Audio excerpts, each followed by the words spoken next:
Here we are, scene 4, the last scene in the act.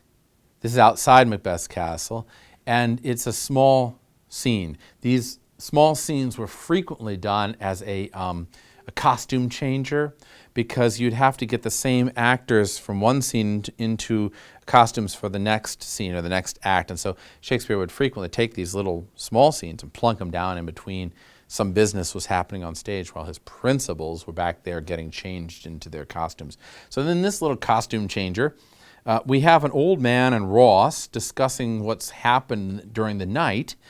And they say that things very unnatural have occurred. And if you're savvy, right, you notice the unnatural imagery here.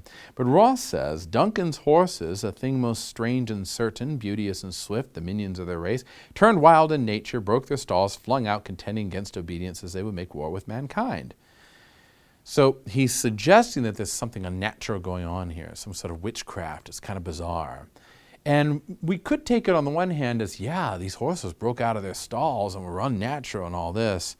But then comes the line from the old man, "'Tis said they eat each other."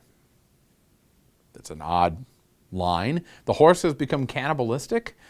We could take it on face value, a literal level. Yeah, horses eating each other is highly unnatural. That's true.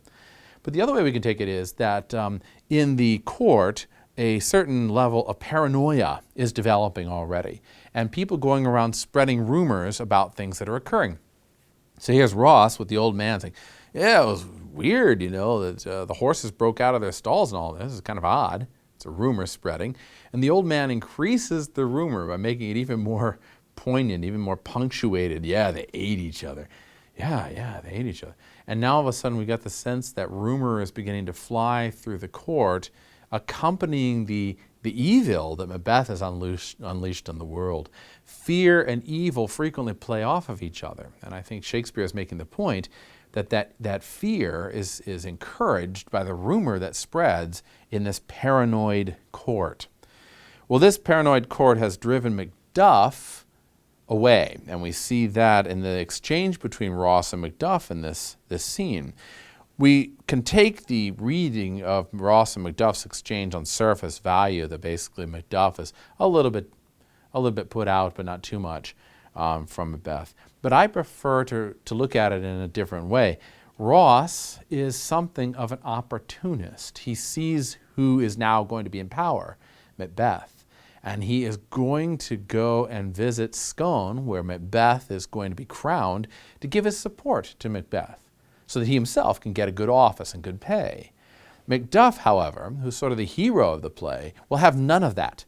He has, even as early as the last scene, has noticed something's very odd about this whole situation with Macbeth and Duncan, and he's not going to participate in it. So when we read the exchange, there's a level of sarcasm that Macduff says to Ross. Don't you see that the grooms killed Duncan? It was obvious they killed Duncan, right? There's a level of irony here, ironic cynicism that comes out of him. Here's what he says. He says, Ross says, well, is it known who killed Duncan? And Macbeth says, yeah, well, those that Macbeth has slain. Isn't that obvious? Oh, alas the day, says Ross. What could they pretend? Well, they were suborned. They were paid off. They were bought, obviously. Malcolm and Donalbain must have done it. Why? Because they fled. Isn't it obvious? They're talking in riddles or by hidden language because they can't talk openly and say, well, Macbeth did it. Why? Because Macbeth is the new mafia lord. He's the new Don. He has the power. You don't talk badly about the new mafia Don.